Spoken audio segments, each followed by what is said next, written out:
Hello, it's Ryan Bembridge from Mortgage Introducer, and I'm here with Danny Robinson from Grey Matters Specialist Lending. How are you doing? Very well, thank you. Firstly, when did you set up Grey Matters and what does it do?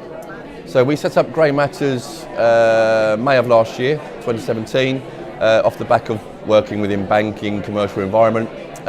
What it actually does is we're effectively a broker's broker. So cases where ordinarily brokers can't place because it's not their field, they're not comfortable with dealing in developments or certain short-term bridging, we step in, broke the case for them, place the case for them, and basically advise their clients if they wish to do.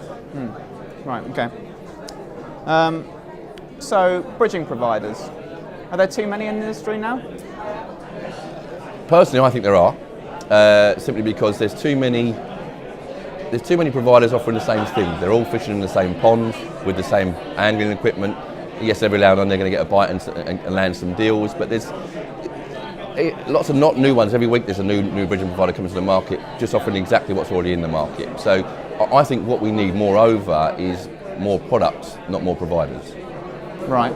What, from the same... The same pool of lenders. And we are seeing some lenders diversify, right, and going into sort of development and other things related to bridging. So maybe that's the trend that will continue. The trouble with that is even going into development, unless you're offering something different in development, you're still offering what's there already. And brokers will always have their go-to providers. So unless you're going to offer anything different, as a new provider, you've got no way of winning new business effectively. And as an established provider, how do you win new business from brokers' go-to providers if you don't offer anything different? That's the problem. There's just not enough product. What is there to offer differently at times? Product differences, different criteria changes.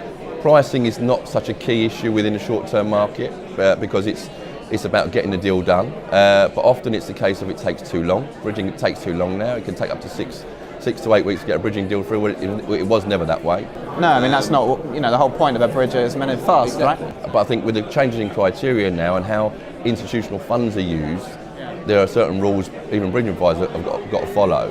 And then you get your more loose touch bridging providers that will do things a lot quicker, but unfortunately you pay a lot more money for that privilege.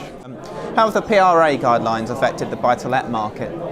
I think, to be fair, we were giving lenders and brokers alike were given plenty of warning about the PRA guideline changes. Unfortunately, the word guideline is what's caused a lot of confusion because some banks have taken them as being a bit more light touch with their actual interpretation of the guidelines. Others have gone very, very extreme. And all that's done is cause confusion within the broker market, which fundamentally affects the landlord, effectively, the buy-to-let landlord. But I do think the changes that were made, coupled with obviously the tax changes that come into the buy-to-let market, have hampered it slightly. It's helping now. We've had a bit of time pass. Lenders have got used to the guidelines and tweaking them slightly. Brokers and landlords alike are getting used to the guidelines, tweaking them slightly. But it has, especially in the London area, reduced lending because of what we call landlords being prisoners to the yield of their property and prisoners to their own lenders. They can't move because of the new changes have reduced with the stress testing and reduced what you can actually borrow, so you can't move as readily as you can before. I do think there was a need for the guidelines to regulate in some sort of way because too much of the lending that went on within the buy-to-let market was very fast and loose and allowed people to gear up far too highly, so almost become irresponsible, if you like. Okay. Is there a need for regulation within the specialist lending sector? To a degree, I think there is, and there are obviously different variances of specialist lending. I do think it will help if it can be regulated to some degree, certainly within the short-term environment, because it will regulate lenders perhaps showing a bit more concern and being a bit more diligent about the deals they're actually willing to do. So we're not seeing so many properties being repossessed because gearing was too high or the exits were never even reasonable exits. So people get stressed when it comes to short-term lending. Financially, they'll do a deal that's there. It's not necessarily the right reason for doing it. So it's got to be more. I think it will make it more responsible in that point of view.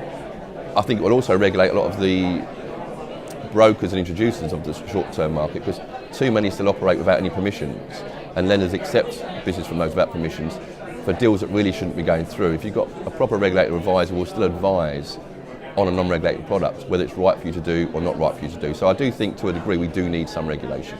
Okay. All right, interesting. Thanks very much. No problem.